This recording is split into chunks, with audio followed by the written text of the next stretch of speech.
Asaltos, entrevistas imprevistas de Gustavo Mota Leiva.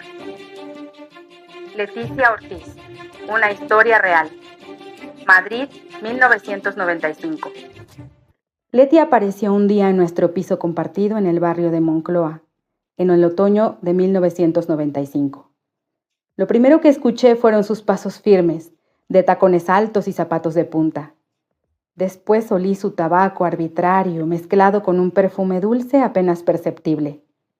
Saludó y mis ojos se engancharon en su flaco flequillo, aparentemente rebelde, pero con la tiesura que ha sido trabajada a primera hora de la mañana. Su fleco rubio a medio domar armonizaba con la insensatez de quien no conoce todavía lo que pisa cuando habla, con el juicio por delante y las lecturas por detrás, las de Carlos Fuentes y Jorge Castañeda sobre México. A ese piso de Moncloa solíamos llevar gente a quien grabábamos en video. El ejercicio consistía en conseguir que los españoles que viajaban a México o mexicanos que llegaban a España escupieran sapos en forma de prejuicios. Leti estaba a punto de viajar a Guadalajara para hacer un máster en comunicación social. Deseaba, dijo, enfrentarse a lo real y de cerca, y no a través de lo que leía en las novelas o en El País. Yo recién aterrizaba en España. Pasaron los años y aquella conversación tomó una importancia, nunca mejor dicho, real. Leti repentinamente fue nombrada Leticia Ortiz, y días después, Doña Leticia, pues se trataba de la prometida del príncipe Felipe. Una vez desvelado el noviazgo real, el blindaje informativo de Leti fue un búnker. La Casa del Rey hizo oficial el noviazgo de la pareja un 1 de noviembre, y el jueves 18 de diciembre de 2003, la portada del diario El Mundo me descalabró. En ella se informaba que esa misma noche se transmitiría en exclusiva por la cadena de televisión Antena 3 una entrevista inédita a la futura princesa, en la que explicaba las razones de su viaje a México en 1995. Lo primero que pensé fue que se nos habían adelantado, que lo que traíamos grabado y entre manos se nos había caído. Sin embargo, cuando vi en Páginas Centrales la nota, ahí aparecía la foto de Leti en el sofá de la que fuera mi casa en Monclova. Leí con avidez la noticia. Solo se decía que se trataba de una entrevista hecha por un periodista mexicano para un documental con fines docentes, que Leticia, Luis y Amanda fueron seleccionados por un estudiante que realizaba el documental Becarios. Era nuestra entrevista, y la sorpresa fue rabia y la tristeza miedo. Esa mezcla se coló en mi estómago, generándome un ataque de úlcera espumoso que recordaría mi lavamanos mucho tiempo después.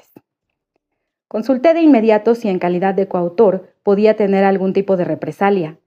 La gente especializada en derechos de autor me dijo que lo primero que tenía que averiguar era si en la entrevista aparecía mi nombre, si se escucharía mi voz o si se mostraría mi imagen. Estas interrogantes solo las podía desvelar aquel amigo que colocó la entrevista que ambos hicimos. Lo llamé por teléfono y le reclamé no haberme dicho nada. Él hizo como que se sorprendía. Me contó que no sabía nada, que estaba en negociaciones con El Mundo TV. Sin embargo, su tono de regocijo traspasaba, al igual que su secreto, la línea telefónica. Me explicó que se conservaría nuestro anonimato y que nuestras voces aparecerían sin audio, que las preguntas irían subtituladas. De ser esto cierto, no había nada que temer. Debo aclarar que ese mismo año se me había concedido la nacionalidad española, y mi paranoia vomitaba la posibilidad de expulsión. Empecé a ver guardias reales a mi alrededor. A la espera de la transmisión, donde confirmaría todo, la memoria empezó a hacer su trabajo. Inflé aquel día y entonces me trasladé a la cueva del piso de Moncloa, un sitio donde el sol era estrecho y necio y se negaba a entrar en ese bajo tierra, un sitio donde los días eran de noche y las noches igual de oscuras. La cueva, como aprendí a nombrar aquel piso, era sobre todo un pasillo, un túnel alumbrado con luz eléctrica por el que caminó Leticia hasta la habitación de aquel amigo y salón de la casa. La imagen de ella cobró forma y día, y entonces recordé su carácter, sus ademanes convulsos, junto con su frenética manera de fumar, no tanto por la cantidad, sino por el mareo que generaba un cigarro que iba de un lado para otro y que refrenaba lo expuesto. Empezó a descargar sobre el machismo en México, sobre la increíble historia de un país que vota al mismo partido durante 70 años, abre comillas, donde estoy seguro hay fraude, Tongo no puede ser legal, cierra comillas, decía convencida. Haciendo memoria, recordé la molestia que me generó cuando habló de México. Su lenguaje era contundente, pero más intruso que insulso. Hablaba de ese país como algo absolutamente diferente, sin importar que no lo conociera. Quizá por ello repetidas veces dijo, abre comillas, perdonad si os ofendo, cierra comillas. Sí, hablaba de México como quien habla de África y la iguala a una única selva, negra y hambrienta, como si lo distinto solo pudiese cifrarse en la exageración exótica y lejana, ajena e indiferente. Tú y yo somos mucho más parecidos de lo que crees, pensaba yo mientras hablaba ella. Cuanto más decía, sois, para calificarnos a nosotros, masa homogénea y latinoamericana, menos creía en las supuestas diferencias. A medianoche inició la transmisión de aquella entrevista. Pegado al sofá y en compañía de mi única amiga, ambos con los ojos y oídos en alerta, nos dispusimos a mirar el programa. Intranquilo, esperé. Estaba a punto de saber si el bombazo informativo tenía autor o se presentaba como anónimo. La primera pregunta la escuché nítidamente. Era la voz de aquel amigo. Eso me previno. Y pasados apenas unos minutos escuché mi voz y después algo peor, mi risa ruidosa. Estaba claro, nuestras voces no habían sido subtituladas. Leticia dijo que le interesaba de México saber cómo influía la cultura de Estados Unidos y, abre comillas, los efectos cognitivos de la comunicación de masas, cierra comillas. Ni ese día ni ahora he comprendido lo que quería decir con eso, y que me recordó a las frases facultativas de quien recién estrena licenciatura. Ella sabía quién gobernaba en México, quién ejercía la oposición sobre los asesinatos políticos, sobre Chiapas y demás intestinos de la política mexicana. Sin embargo, había algo que me hacía ruido, antes, durante y después de la transmisión. Pasados algunos minutos, ademanes y años, supe que eran sus manos, pero sobre todo sus uñas, que eran largas, sin color pero con brillo, cuidadas. Me dio y me da, no sé por qué, la impresión antes y ahora de que sus manos eran frías, perfectas e independientes, gélidas e irreprimibles en sus movimientos, tanto que me hicieron y me hacen pensar que quizá es lo más verdadero que posee. Luego, una vez que ubiqué el ruido, me concentré en su reflexión acerca de la libertad de expresión en México. Dijo, abre comillas, estuve en Colombia y no había la misma libertad de expresión que hay en España, y en ese sentido puedo hablar de lo que quiera. Cierra comillas.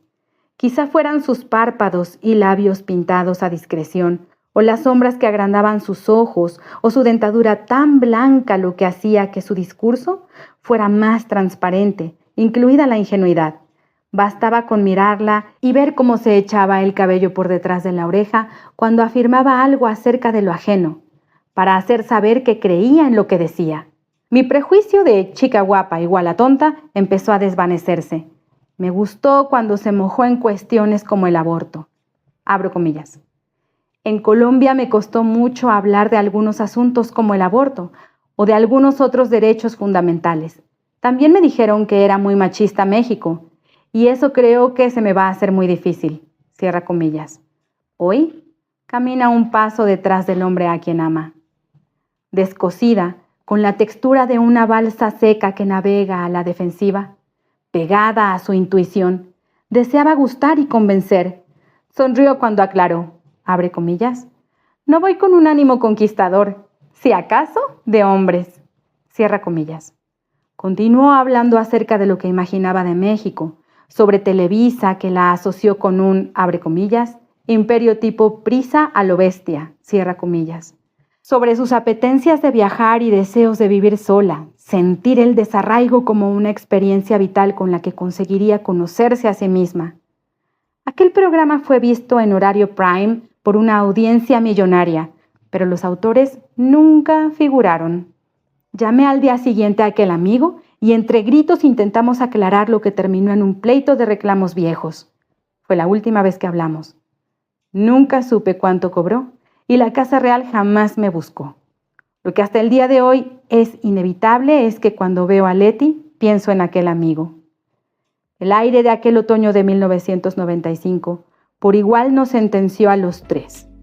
Lo que había sido un trabajo colegial terminó siendo un bombazo informativo y un estallido en la amistad. Pero de adioses y restas también se suma vida. Hace muy pocos días me revisaron la mochila, me esculcaron los bolsillos de mi pantalón, me zarandearon pasándome un escáner por todo mi cuerpo y es que la Casa de América en Madrid esperaba una visita.